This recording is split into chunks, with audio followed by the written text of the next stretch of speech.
Hello বন্ধুরা, কেমন আছো তোমরা সবাই? আশা করি তোমরা সবাই মোটামুটি ভালোই আছো। আমরাও কিন্তু একটু ভালো আছি। তো এটা কিন্তু রবিবারের ব্লগ। তো এই যে দুপুরবেলা খাওয়া দাওয়ার পরে মামা বিছানাতে হিসু করে দিয়েছিল। তো তোমাদের দাদা হচ্ছে আয়রন করছিল, মানে ও হিসু মানে এই যে একটু হালকা একটু শুকনো ভাব থাকবে তাই আয়রন করে দিচ্ছিল। অ্যাকচুয়ালি তোষকের ওপরে করেছিল। তো যাই হোক, আয়রন করলে যতটা পারলে শুকোয় এই আর কি। তো মামার মদিকে খেলছিল। আর ঘড়িতে ওই যে দেখো অনেকটাই বেজে গেছে, মানে 4:30 পার হয়ে গেছে, মানে বিকেলই হয়ে গেছে। তো সকাল থেকে একদম ব্লগ করার সময় হয়নি। ভেবেছিলাম করব, কিন্তু করা হয়নি। তাড়াহুড়োর মধ্যে এটা ওটা করতেই সময়টা পেরিয়ে গেছে। তারপরে যাই হোক, মামাম ঘুম থেকে উঠে ওকে খাইয়ে দাইয়ে এই যে মামাম এখন বিছানার মধ্যে হিসু করে দিল। তো তোমাদের দাদা আয়রন করছে। তো যাই হোক, ও তো আয়রন করছে। আর সত্যি কথা বলতে দিনগুলো না একদম ভালো যাচ্ছে না গো, খুবই খারাপ যাচ্ছে। মামামের একটার পর একটা মানে অসুবিধা লেগেই আছে। তো একটু লেট করেই তোমাদের সাথে ভিডিওগুলো এডিট করে ছাড়ছি, সময় মিলছে না, যার জন্য মানে এডিট করার সময় হচ্ছে না, ভিডিওগুলো ভালোভাবে ছাড়তে পারছি না। তো সকালবেলা ভেবেছিলাম যে একবার হচ্ছে তোমার ভিডিওটা বানাবো, কিন্তু করেই ওঠা হয়নি। তারপরে যাই হোক, একটু ভেবেছিলাম বাইরে যাব সন্ধ্যার পরে, কিন্তু যাওয়া হয়নি। তারপরে এই যে দেখো একটু চা বানাচ্ছি সন্ধেবেলা। আর মামাম না ওই যে বলেছিলাম দুপুরবেলা কখনই সেই উঠেছিল, খাওয়া দাওয়ার পরে আর ঘুমোয়নি। তো এই যে এখন ঘুমোচ্ছে। আর এখন কিন্তু ঘড়িতে ওই 7:30 নাগাদ এরকম একটা কিছু হবে। আর এই যে এই ঘরে তোমার দাদা হেডফোন লাগিয়ে মোবাইল দেখছে। আর আমি ভাবলাম তাহলে একটু হালকা করে চা বানিয়ে খেয়ে নিই। আর সন্ধ্যা অনেকটাই হয়ে গেছে। আর তোমাদের মামাম তো এখন ঘুমোচ্ছে। তারপরে যাই হোক, চাটা বানিয়ে খাওয়া দাওয়া করে নেব। আর তোমাদের দাদা এই যে সন্ধ্যাবেলা না এই জিনিসটা বানিয়েছে। এই জিনিসটা তোমরা হয়তো মোমো বা চাটনি মানে মোমো চাউমিন বা মোগলাই এসবের সাথে এই ঝাল জিনিসটা কিন্তু দেয়। এটা একটা ঝাল চাটনি, নামটা আমার সঠিকভাবে মনে পড়ছে না। তো তোমাদের দাদা এটা নিজেই বাড়িতে নিজের হাতে বানিয়েছে। তারপরে যাই হোক, এই যে রান্না করছিলাম, মামা মেশে কান্নাকাটি করছিল ঘুম থেকে ওঠার পরে। তোমাদের দাদা আমার কোলে দিল আর ওকে এক চামচ 2 চামচ করে খাইয়ে দিচ্ছে। কারণ খাবারটা না পড়লে শরীরটা এমনিতেই ও দুর্বল হয়ে গেছে। শরীর অসুস্থ হওয়ার পরের থেকে কিছুই করে না। আর এদিকে তো সত্যি কথা বলতে আমার তো এদিকে ভাজা বসিয়ে দিয়েছি, রাতে তোমার ভাজা করব। আর ভাত করেছি সাথে, যেহেতু মাছের ঝোল করছি। মানে মাছের ঝোলটা অ্যাকচুয়ালি করা হচ্ছে মানে যাতে আগামীকালও হয়ে যায়, ওই হিসাবেই কিন্তু মাছের ঝোলটা আমি রান্না করছি। আর ভাবলাম যে আমি না আবার শুধু শুধু ঝোল দিয়ে খেতে পারি না, আমি এবার ঝোলটা একটু কমই পছন্দ করি, আমার ভাজাটাই বেশি পছন্দ। তো তোমাদের দাদা বললো ও খাবে না, কিন্তু আমি তাও একটু কোয়াশ আলু ভাজা করে নিয়েছি। আর সাথে মাছের ঝোলটা রান্না করব। ওই যে আলু বের করলাম, আলুটা কেটে নেব, একদম সিম্পলভাবে মাছের তরকারিটা রান্না করব। কারণ তোমাদের দাদা আবার বলছিল কি যে বেশি হচ্ছে তোমার মশলাপাতি দিয়ে করতে হবে না, একদম হালকাভাবে রান্নাটা করো। আর ওদিকে কোয়াশ আলু ভাজাটা কিন্তু বসিয়ে দিয়েছি, ওটা হচ্ছে। আর তোমাদের দাদা মামামকে নিয়ে খেলা করছে। আর এদিকে কিন্তু ওর খাওয়াটা এখনও কমপ্লিট হয়নি। এদিকে ওকে অল্প অল্প করে খাওয়াচ্ছি, আর ওদিকে হচ্ছে রান্নাটা করছি। কারণ তোমাদের দাদা একার পক্ষে ওকে মানে খাওয়ানো সম্ভব হয় না। মানে আমি পারি ওকে খাওয়াতে, কিন্তু তোমাদের দাদা একটু কম পারে ওকে খাওয়াতে।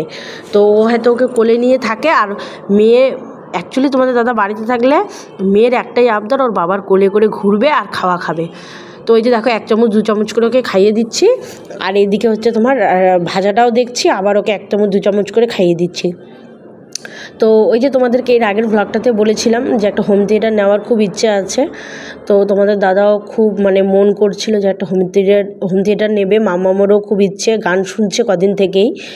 তো তোমাদের দাদা বলল যে সময়ের জন্য একদমই যাওয়া হচ্ছে না, ও খুবই ব্যস্ত আছে, যার জন্য একদম যেতে পারছে না। তো ওই যে পুরনো হোম থিয়েটারটাকে নিচে নামিয়ে দেখছিল যে বক্সগুলো কিসের জন্য বাজছে না। তো ওই যে দেখো সম্পূর্ণ মানে বডিটা খুলে নিচ্ছিল হোম থিয়েটারের, সব জিনিসটা খুলে ভেতরে কি সমস্যা হয়েছে সেটা দেখবে। তো ওই দেখো মাম্মাম আবার এগিয়ে এগিয়ে আসছে। আর সত্যি কথা বলতে ঘরে কি কাজ এমন নেই যেটা মাম্মাম জানে না, মানে ও সব কিছুতে এগিয়ে থাকে। আমিই বরঞ্চ এমন পারি না, এমন ভাব এরকম একটা মনে হয়। তো ওই যে দেখো ওদিকে কিন্তু মামামকে আমি খাওয়াচ্ছি, প্লাস তোমাদের দাদা এদিকে এই হোম থিয়েটারটা ঠিক করছে। আর এই যে দেখো হোম থিয়েটারটা সিলিংয়ের উপরে ছিল, যেন একটু ধুলো পড়ে গেছে। তো তোমাদের দাদাকে বলছিলাম যে একটু আগে বাইরে থেকে ঝেড়ে আনো, তারপরে পরিষ্কার করো, কারণ মামামগুলো হাতাহাতি করছে, এতে আরও বেশি সমস্যা হয়ে যাবে, তাই না? তারপরে এই যে দেখো একটু টর্চ দিয়ে দেখাচ্ছিলাম ওকে, যে তোমার ওই যে দেখলো যে কোথায় সমস্যাটা হয়েছে। তোমাদের দাদা বললো যে বক্সগুলো একটু খারাপ হয়ে গেছে। তো যাই হোক, বক্স খারাপ হয়ে গেছে, এখন কিছু করার নেই, ওইভাবেই কয়েকদিন গান শুনতে হবে। তো এবার আমি বলেছি এখন আর আপাতত হোম থিয়েটারটা নেওয়ার দরকার নেই, কিছুদিন পরেই নাও। তো এই যে দেখো বাবা মেয়ে দুজনে মিলে হোম থিয়েটার ঠিক করাতে ব্যস্ত।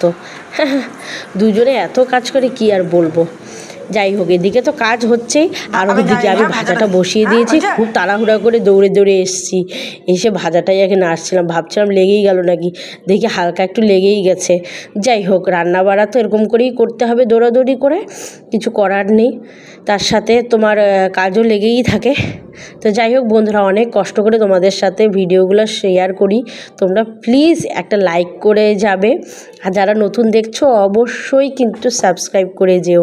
তোমাদের ভালোবাসা আশীর্বাদে আমি এতটা তোমাদেরকে, মানে সত্যি কথা বলতে আমি মানে বলার ভাষা পাচ্ছি না, তোমরা এতটাই ভালোবাসো, এতটাই মানে আমার জন্য মানে ভালোবাসা দিচ্ছ, এর জন্য অনেক অনেক ধন্যবাদ সবাইকে।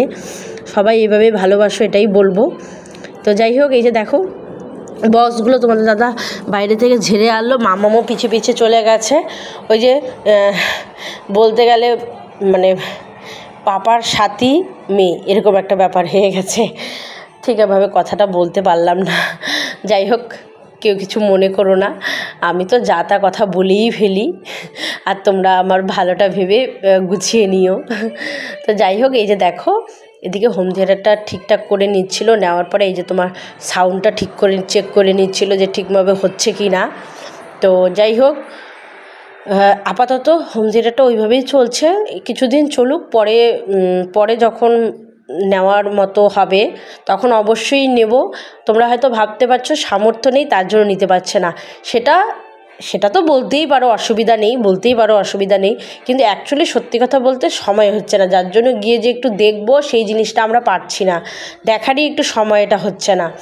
আর যাই হোক, কথা বলতে বলতে ভাজাটা ওদিকে হয়ে গেল, আর এদিকে এই যে মাছটাও বসিয়ে দিলাম।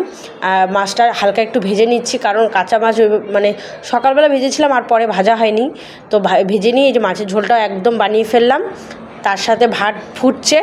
তো যাই হোক, আজকের ব্লগটা এখানেই কিন্তু শেষ করব, আর বেশি বাড়াবো না। তো সবাই তোমরা ভালো থেকো, সুস্থ থেকো, আর এইভাবেই আমার পাশে থেকো, এটাই বলবো। ভালো হোক মন্দ হোক তোমরা কিন্তু অবশ্যই কমেন্টস করো, ঠিক আছে বন্ধুরা? তো সবাইকে শুভরাত্রি জানিয়ে আজকের ব্লগটা এখানেই শেষ করব, দেখা হচ্ছে নেক্সট ব্লগে, টাটা।